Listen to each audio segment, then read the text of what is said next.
जैसे ही आप में से सतनाम सारनाम का जाप करके भी रह जाओगे। अच्छा, गुरुजी कह रहे हैं जैसे अब आप में से सतनाम और शार नाम का जाप करके भी इस पिछली पीढ़ी में फिर भी तुम रह जाओगे। क्यों रह जाएंगे भाई? अरे क्यों रह जाएंगे? ये तो हजारों साल मार्ग चलेगा। हजारों साल में तो हमारे कोई सैकड़ों जन्म हो लेंगे, तो क्या किसी भी जन्म में समझ में नहीं आएगी? फिर गुरुजी ये क्यों कह रहे हैं कि जैसे तुम सतनाम और सार नाम का जाप करके रह भी जाओगे?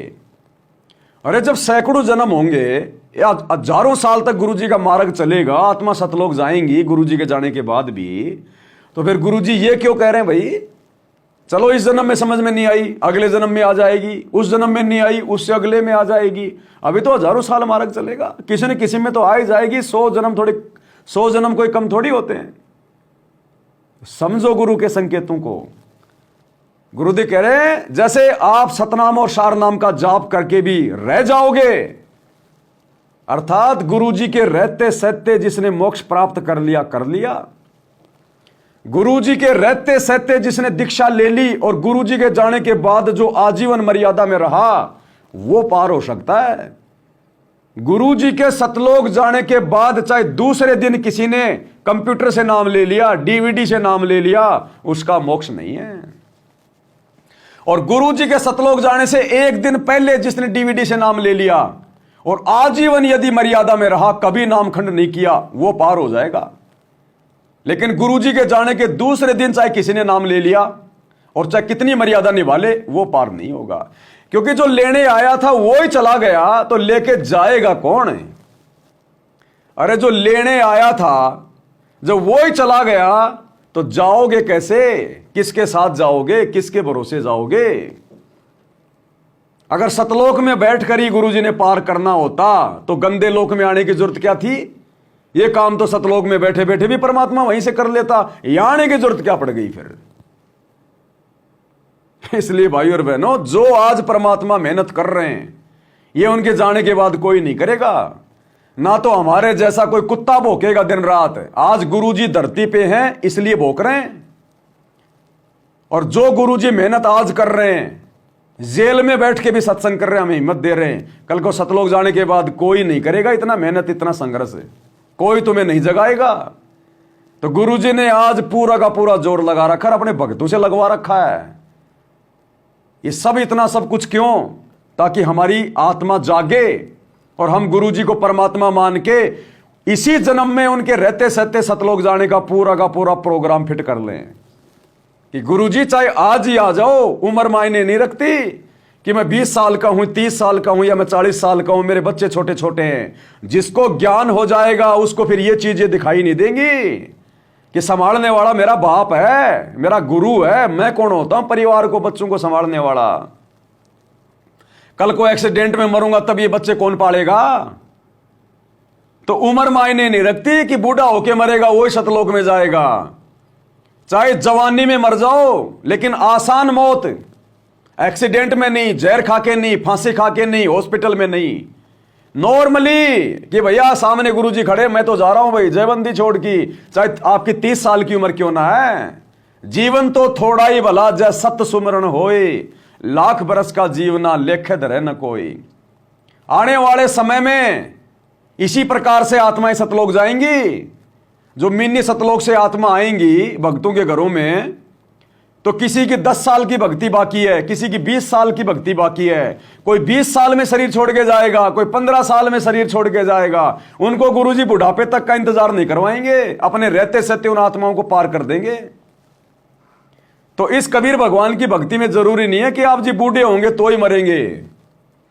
दुर्गति से मौत नहीं होनी चाहिए, फिर चाहे 20 साल की उम्र में हो जाओ और सारे नाम मिल जाएंगे, वो गया सतलोक है। तो इस प्रकार से भाई और बहनों, हमने तो बिल्कुल तैयार रहना कि गुरुजी चाहे अभी विमान लेके आ जाएं, पैर में चप्पल भी नहीं है, गुरुजी कह रहे हैं बेटा बैठो विमान में, बाढ़ में गई चप्पल, पीछे मुड़ के भी नहीं देखेंगे दरवाजे की तरफ। जैसे सुखदेव ने पीछे मुड़ के नहीं देखा अपने बाप की तरफ कि ना जाने तू कितने जन्म मेरा बाप बन लिया, मैं कितने जन्म बन लिया, मैंने तो पीछा छुड़वाना है। तो इसी प्रकार डाल के अपनी ओर नाड़ सुखदेव की तरह जो भी पहन रखा है बस वही ठीक है भैया, तुम पहनते रहना मेरे कपड़े मेरे जूते, तुम पहनते रहना। क्योंकि भक्तों के कपड़े उनके मरने के बाद में आग में नहीं जलाए जाते। भगत के जूते चप्पल उसके मरने के बाद आग में नहीं जलाए जाते। जैसे आम संसार में कोई मर जाता है तो उसके कपड़े लत्ते जूते जाते सब उसकी चिता में डाल देते, नहीं। यदि हम भगत भाई बहनों के परिवार में कोई आत्मा शरीर छोड़ती है तो हमने उसकी कोई भी चीज नहीं जलानी है। हमने उसकी हर चीज को यूज में लेना है। उसके कपड़े भी हम यूज में ले सकते हैं उसके मरने के बाद, उसके जूते चप्पल सब यूज में ले लेंगे, उसकी खाट वाट बेड वाट सब।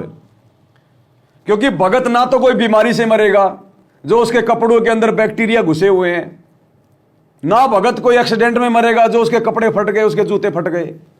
जो भगत होगा वो तो आराम से हंसता हंसता जाएगा, तो आराम से उसके कपड़े काम में लो, उसके जूते काम में लो, सारा सामान काम में लो, उसका कोई दिक्कत नहीं है। कि पहले ये कपड़े वगैरह इसलिए जलाए जाते थे क्योंकि बिना भक्ति के उनकी दुर्गति से मौत होती थी। टट्टी पेशाब उन्हीं कपड़ों में करते रहते थे। किसी को कैंसर हो रहा है, किसी को एड्स हो रहा है, किसी को क्या रोग हो रहा है, सड़ रहा है, तो उसके कपड़े पहनने का किसी का जी नहीं करता था कि हम और हो जाएंगे बीमार, इसलिए उसके कपड़े वपड़े उसके खटिया वटिया सबको डाल देते थे। चाहे कोई गांव में जैसे ये रहा करते थे ये मतलब वाल्मीकि लोग वगैरह, वो ले जाते थे या फिर आग में जला दिए जाते थे। क्यों? क्योंकि उनकी दुर्गति से मौत होती थी। कौन पहने उनके कपड़े? और उनका मोक्ष होता नहीं था, उनकी आत्मा उन्हीं चीजों में अटकी रहती थी। तो लोगों को डर लगता था कि कहीं ये भूत बन के ना मुझे दुखी कर दे। अब भगत ने ना तो दुर्गति से मरना, ना कोई बीमारी से मरना, ना उसने भूत बनना, तो हम तो उसकी सारी चीजों का यूज करेंगे। तो भक्तों के परिवार वालों ने और शत भक्ति करने वाले भगत की जिसकी सही मौत हुई है परमात्मा के विधान अनुसार, उसकी चीजें उसने बाहर नहीं फेंकनी, किसी को देनी नहीं है, जलानी नहीं है, सारी चीजें उसके काम में लेनी होती हैं। तो इस प्रकार से हमने भाइयों और बहनों बिल्कुल ज्ञान को आधार बनाकर और अपने गुरु को परमात्मा मानकर हमने भक्ति को परवान चढ़ाना है। परवान सतनाम सारनाम का जाप करके भी रह जाओगे। अब सतनाम सारनाम का जाप करके भी रह जाओगे, इसलिए कह रहे हैं गुरु जी कि बच्चों मेरे जाने के बाद फिर मोक्ष की उम्मीद मत करना। फिर तुम ये ना सोचना कि हम सतलोक चले जाएंगे। जो लेने आया है जब तुम उसके साथ जाने के योग्य नहीं हो तो उसके जाने के बाद तुम कैसे चले जाओगे। और एक सत्संग में तो गुरुदेव ने बिल्कुल क्लियर कर रखा है कि ये भक्ति जो आज तुम्हें मिली है कलयुग की पिछली पीढ़ी में, ये भक्ति इस दास से पहले नहीं थी। क्या कह रहे हैं गुरुदेव? इस दास से पहले भक्ति नहीं थी और इस दास के जाने के बाद ये भक्ति समाप्त हो जाएगी। खुद गुरु जी के मुख से सुन लीजिए। इसलिए भाई इतना जोर लगाया जा रहा है ताकि हम आत्माएं भक्ति करें। मात पिता मिल जाएंगे, मात पिता मिल जाएंगे, 184 माही, ये सतगुरु सेवा और ये भक्ति भाई फेर मिलन की नहीं। इससे पहले नहीं थी यह भक्ति और इस दास के बाद यह भक्ति समाप्त हो जाएगी। अब तो चलेगी कुछ वर्षों तक, फिर कलयुग तो बहुत लंबा चौड़ा विशेष है, उसमें ये नहीं रहेगी लास्ट में। केवल गुरु जी का मार्ग चलेगा, केवल गुरु जी का ये पंथ चलेगा, 13वां पंथ चलेगा हजारों साल। भक्ति नहीं चलेगी। भक्ति जब तक गुरु जी हैं तब तक, उसके बाद नहीं। इसलिए तो इतना जोर लगा रहा भगवान खुद सतलोक से आके। अरे पिछली पीढ़ी का समय कब से कब तक था? पिछली पीढ़ी शुरू हुई थी सन 1398 से 1518 तक। जिस दिन कबीर परमात्मा लहर तारा तालाब पर आए सन 1398 में, वो जो है मतलब की प्रथम पीढ़ी थी। प्रथम पीढ़ी का वो पहला दिन था। और प्रथम पीढ़ी समाप्त कब हुई? जब 1518 में परमात्मा मगर से सशरीर गए। तो जो प्रथम पीढ़ी थी उसका समय वो कब से कब तक था? जब तक कबीर भगवान रहे, जब तक। तो पिछली पीढ़ी का समय कब से कब तक है? 8 सितंबर 1951 से लेकर और जिस दिन सतगुरु रामपाल जी सतलोक गमन करेंगे उस दिन तक, वो पिछली पीढ़ी का समय है। जब पिछली पीढ़ी खत्म हो जाएगी तो तुम मोक्ष कैसे प्राप्त करोगे? लगा लो हिसाब, पूछ लेना, सुन लो सत्संग। प्रथम पीढ़ी का समय था 1398 से 1518, जब तक कबीर परमात्मा धरती पे रहे। तो पिछली पीढ़ी का समय कब से कब तक होगा? 8 सितंबर 1951 से लेकर, और जब तक गुरुजी धरती पर हैं इस संत रूप में तब तक। तो भैया जिसने मोक्ष करवाना है तैयार हो लो, कमर बांध लो, सिर पे कफन बांध लो। इस ज्ञान को आधार बना के इस संसार को नश्वर समझ के, है ही नश्वर, ज्ञान से गुरुजी ने साबित कर दिया। अपने चलने की तैयारी रखो। ये बेटा बेटी मत देखो, अभी छोटे हैं, एक बड़े हैं, एक गरीब हैं, एक अमीर हैं, कुछ मत देखो। अगर हम बच्चे पैदा करते ही मर जाते एक्सीडेंट में, तब कौन संभालता इन बच्चों को? आज से पहले ये तेरे बच्चे कहां थे, तब कौन संभाल रहा था इनको? क्या पता पिछले जन्म में तेरे घर में पैदा होने से पहले ये तेरे बेटे तेरी होटल पे नौकर थे और तू इनसे रोजाना गाड़ियां निकाल निकाल के, डंडे मार मार के तू इनसे बर्तन साफ करवा रहा था। और अब वो मर गया, वो तेरा नौकर, और तेरे घर में तेरी औरत को हो गया बच्चा पैदा। क्या पता वो तेरा नौकर ही आ गया तेरी औरत के पेट में, अब वो तेरा बेटा बन गया। हाय मेरा बेटा, अब तू बेटे से ना तू बर्तन साफ करवाएगा, ना तू उसको कोई डंडे मारेगा। तो ये काल की भूल भुलैया है। तो आज से पहले कहां थे ये बेटे? आज से पहले इनका पेट कौन भर रहा था? कितनी बार ये बेटा बेटी हाथी बन लिए, गधे बन लिए। और भगवान तेरे बेटा बेटियों को, मान ले तेरे घर में 4 बेटे हैं और भगवान कहे कि बेटा मैं इनको हाथी का जन्म दे रहा हूं, तू भर इनका पेट अगर तेरे हैं तो। और तेरे बेटों को भगवान हाथी बना दे और तू भर अब उनका पेट। कमाते कमाते तेरे खोपड़ी के बाल उड़ जाएंगे, तेरे 4 बेटों का पेट नहीं भर पाएगा तू। तो जिसके बेटा बेटी हैं उसको चिंता है, वो भरेगा सबका पेट। तो हमने ये टेंशन ले लेनी फिर ये भगवान समझ में आने के बाद, ये ज्ञान समझ में आने के बाद कि मैं मर गया तो परिवार का पेट कौन भरेगा, मेरे बच्चों का पालन पोषण कैसे होगा। ये पूरी दुनिया का कौन कर रहा है? जिनके माँ बाप नहीं है होते, जिनके मर जाते हैं। जानवर बच्चे पैदा करके भाग जाते हैं, उनके बाप, उनकी माँ ही पालती है उनको, और बाद में अपना पेट अपना भरते हैं वो खुद। सब अपना भाग्य लिखवा के लाते हैं। परमात्मा ने जिसको चोंच दी है उसको चुग्गा भी दिया है, जिसको मुंह दिया है उसके भाग्य में भोजन भी लिखा है। उसने फालतू में धरती पे पटक दिया क्या? अगर परमात्मा ने किसी इंसान की उम्र 100 साल की लिखी है तो 100 साल तक उसके दाने पानी का भी इंतजाम लिखा हुआ है। तो हमने चिंता नहीं करनी अपने बेटा बेटी की, माँ बाप की, फलाने दिखने की। जब तक रहो प्यार प्रेम से रहो, और जब जाने का समय आ जाए, चाहे जवानी में चाहे बुढ़ापे में, बच्चों को भी यही कहना कि बच्चों खुशी मनाना, खुशी। आज गुरुजी को शाम को भोग लगाना, मेरे को फूकने फाकने के बाद में गुरुजी को भोग लगाना बड़ी भोग की आरती के साथ, और गुरुजी से अरदास करना, गुरुजी हमारा भी नंबर लो। ये गुरुजी, हे परमात्मा हम पे भी दया करो, परमात्मा मालिक हमें क्यों छोड़ दिया, परमेश्वर हमारी भक्ति को भी पूरा कराओ, गुरुजी हमें भी लेके चलो परमात्मा। ये अरदास करो, खुशी मनाओ कि मेरा बाप सतलोक गया, कि मेरा पापा सतलोक गया, खुशी मनाओ। इससे बड़ी तो खुशी की बात ही नहीं कि उस आत्मा ने अपना मोक्ष करवा लिया। गधे कुत्ते सूअर बनने से आत्मा जो है वो बच गई। वो तो खुशी का दिन होना चाहिए भगत का, खुशी का दिन। अब मेरे पिताजी मरे, मैंने आप सब भाई बहनों को वीडियो बना के समझाया हुआ है।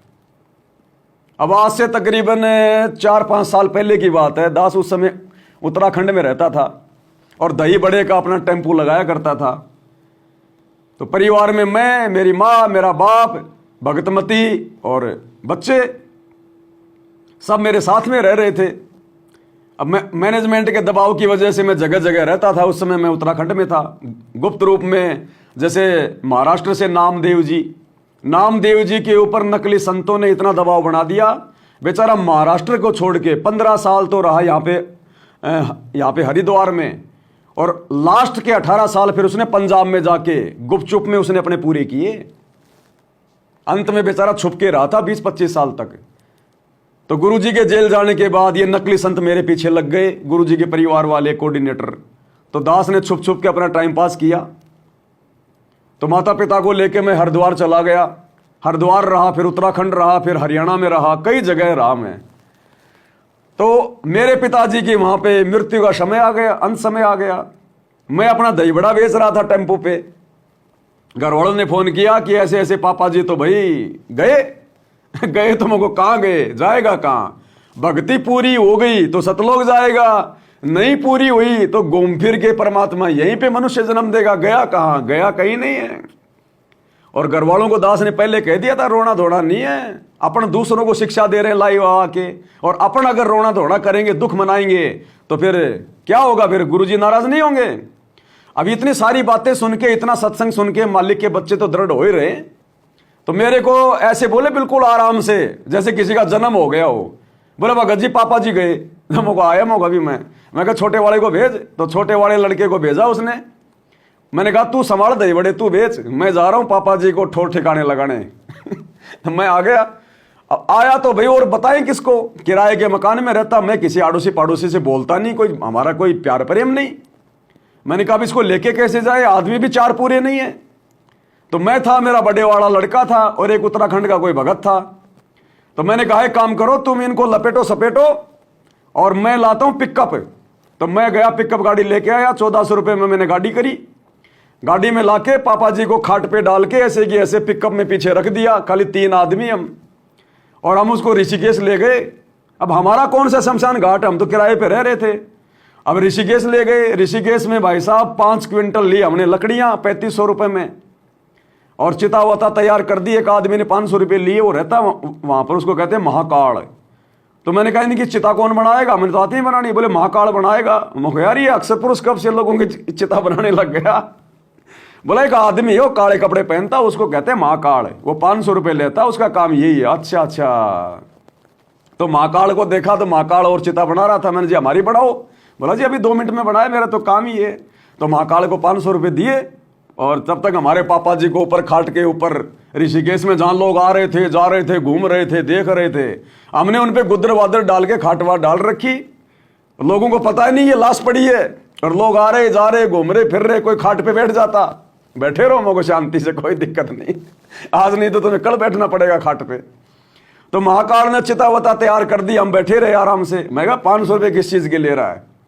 देखो भाइयों, हमने तो परंपराएं तोड़नी है, गुरु को खुश करना हमने, ना कोई बाल बाल कटवाना, ना कुछ और करना, कुछ नहीं। खाट में डाल के ले गए, ना 4 आदमी, ना राम बोला गत है, वो बोला सत है, कुछ नहीं, सीधा ले। उस पिकअप वाले को नहीं पता कि आदमी मरा हुआ है। हमने कहा भैया ये खाट वाट हमारी डाल के आनी है वहां पे, चल। बोले चल। ले गए वहां पर, चिता वता तैयार कर दी।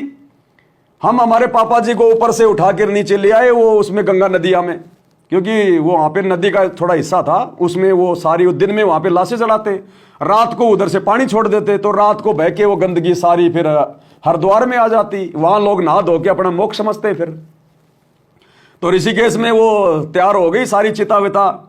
हम ऊपर से जाके हमारे पापा जी को उठा के नीचे ले आए। मैंने कहा खाट को क्यों जलाओ यार, किसी के काम आ जाएगी यहाँ पर। तो खाट को हमने वहीं छोड़ दी, उनको उठा के और हमने चिता पे रख दिया। चिता के बाद उसने ऊपर से लकड़ी वकड़ी और रख दी, और लेके माचिस बोला जी इनका बेटा कौन है? मैं को बेटा तो मैं ही हूं। बोला लगाओ। क्या लगाऊं? मैंने कहा। बोला जी आग लगाओ, आप इनके बेटे हो ना। मैं को तू इनका बेटा नहीं है क्या? मैं वही बैठा, तकरीबन ज्यादा से ज्यादा 10-15 फुट की दूरी पे वो चिता बना रहा था। हम वहां पर जो हमल की पैड़ियों के ऊपर हम लोग जो है वो बैठे हुए, सारा सब कुछ वो देख रहे थे। उसने कहा जी आप इनके बेटे हो, आग लगाओ। मैंने कहा तू बेटा नहीं है क्या इनका? वो मेरी तरफ देखे, हो बेटा है दुश्मन है के है हो? मैंने कहा लगा दे यार, मैं आऊंगा जाऊंगा, इतने टाइम लगेगा, तेरे हाथ में माचिस से 1 मिनट लगेगी। उसने तुरंत आग लगा दी। आग लगाने के बाद हम चलने लगे। बोले जी कहां जा रहे हो? मुझको अपने घर जा रहे हैं। बोले चिता को कौन संभालेगा? मुझको तेरे को 500 रुपये किस लिए दिए? तेरे को 500 रुपये किस लिए दिए? तू संभालेगा, तेरा बाप है ये। हम तो ये कह के वहां से अपने घर पे आ गए। आने के बाद देखा तो घर वाले अपने आराम से सत्संग सुन रहे हैं। मैंने आके हाथ वाथ धोए, खाना वाड़ा खाया, कोई रोना नहीं, कोई धोना नहीं, पता ही नहीं कोई मर गया क्या। आराम से मकान की धोआ धाई कर दी, सब काम कर दिए, और वापस 2 घंटे में पूरा काम करके वापस मैं अपने दही बड़े की दुकान पे जाकर रात को अपने दही बड़े बेचे आराम से मैंने तो, और आके फिर रात को सो गए आराम से। हमारे रिश्तेदारों को भी नहीं पता चला 1 साल तक कि हमारा फूफा जी मर गया, हमारा ताऊ जी मर गया। बोले कैसे हैं फूफा जी? फूफा जी एकदम बढ़िया, फर्स्ट क्लास, क्योंकि हमें तो पता है कि भाई दूसरी माँ के घर में डाल दिया परमात्मा ने किसी भगत के घर में, वो फर्स्ट क्लास, सत साहिब कर रहे हैं फूफा जी तुम्हारे। बाद में ऐसे मालूम पड़ा 1 साल के बाद में कि वो तो मर गया, साल भर हो गई, तूने हमें बताया नहीं। तू क्या उसको जिंदा कर देता? तू क्या करता? तू मेरा समय बर्बाद करता, आके फालतू में रोना धोना करता। यहाँ पे ड्रामेबाजी देखते लोग, तुम क्या कर देते? तो ना भाई किसी रिश्तेदार का आना हुआ, ना किसी का जाना हुआ, ना किसी को बताना हुआ। इस प्रकार से दास ने अपने पापा जी का अंतिम संस्कार किया। हमने परमात्मा खुश करना है, छोड़ देना पछलियों की रीत, सतगुरु तारेंगे। मन कर धीर बांध ले रे बोरे, और छोड़ देना पछलियों की रीत, सतगुरु तारेंगे। तो बताओ, जब मैंने मेरा बाप का इस प्रकार से किया, तो जब मेरा शरीर छोड़ने का समय आएगा तो मेरे बच्चे रोएंगे क्या? इनको कोई टेंशन होगी क्या? जबकि मेरे बाप की तो भक्ति भी पूरी नहीं हुई, उसको तो फिर से जन्म लेना है। जबकि हम तो अपनी भक्ति पूरी करके जाएंगे। तो हमने तो खुशी मनानी है, खुशी कि अच्छा हुआ रोग कट गया इस आत्मा का। भाई धन्य है आत्मा जिसने अपना मोक्ष करवा लिया। वो तो खुशी का दिन है हमारा, खुशी का दिन। लेकिन इसका मतलब ये नहीं कि हम डीजे बजाएं, बैंड बाजे बजाएं, ना ना ना।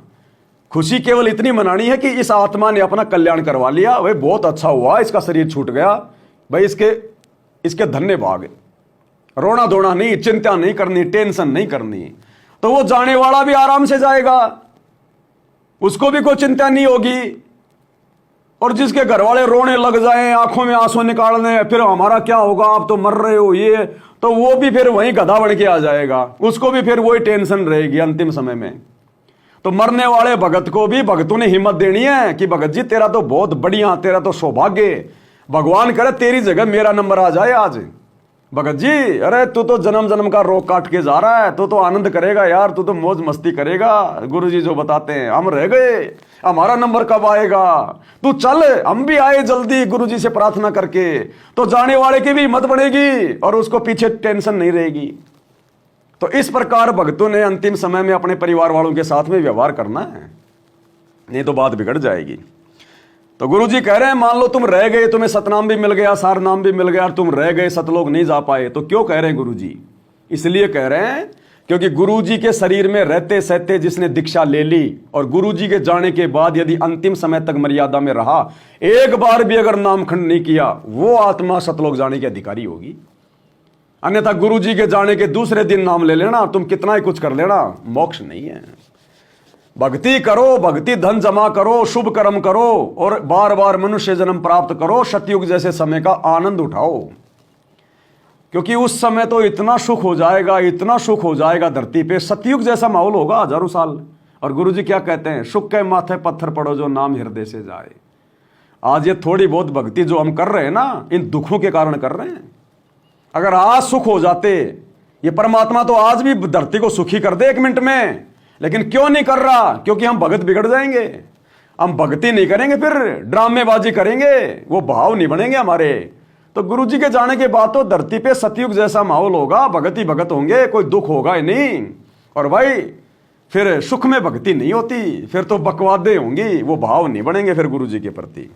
भाई जो गुरु बचन पे डट गे, कट गे फंद 84 के, कट गे फंद 84 के, कट गे फंद 84 के।